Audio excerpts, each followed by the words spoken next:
So remember that in the last lecture, we talked about the node architecture, where two fundamental parts are the thread pool and the event loop. So in this lecture, you're going to learn all about threads and the thread pool, and in the next one, we will then dive deep into the event loop. So let's get started. So first off, when we use node on a computer, it means that there is a node process running on that computer. And the process is just a program in execution. And we already learned that Node.js is basically a C++ program, which will therefore start a process when it's running. This is important because in Node, we actually have access to a process variable, which we're going to use later in this course. Now, in that process, Node.js runs in a so-called single thread. And a thread is basically just a sequence of instructions. But it's not important to deeply understand what a thread or a process is. That is more about computer science. Just imagine a thread as being a box where our code is executed in a computer's processor, alright? Now, what is important to understand here is the fact that Node runs in just one thread, which makes it easy to block Node applications. And this is something that we talked about before, actually, but it's something really important to remember, because this is one of the unique features that Node.js brings to the table. So again, if you run your Node application, it will run in just a single thread, no matter if you have 10 users or 10 million users accessing your application at the same time. And so you need to be very careful about not blocking that thread. And we will of course take care of that throughout the projects in this course, okay?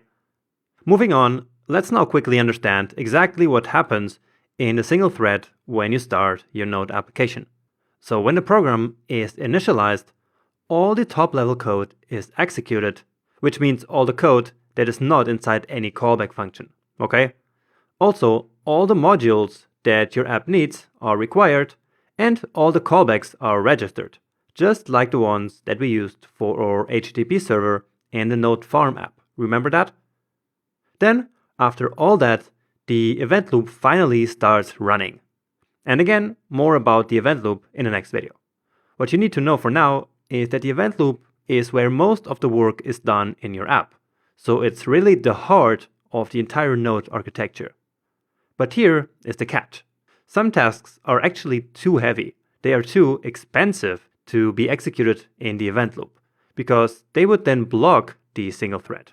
And so that's where the thread pool comes in, which, just like the event loop, is provided to Node.js by the libuv library that we talked about before. So the thread pool gives us 4 additional threads that are completely separate from the main single thread. And we can actually configure it up to 128 threads, but usually these 4 are enough. So these threads together form the thread pool, and the event loop can then automatically offload heavy tasks to the thread pool. And all this happens automatically behind the scenes. It's not us developers who decide what goes to the thread pool and what doesn't, alright?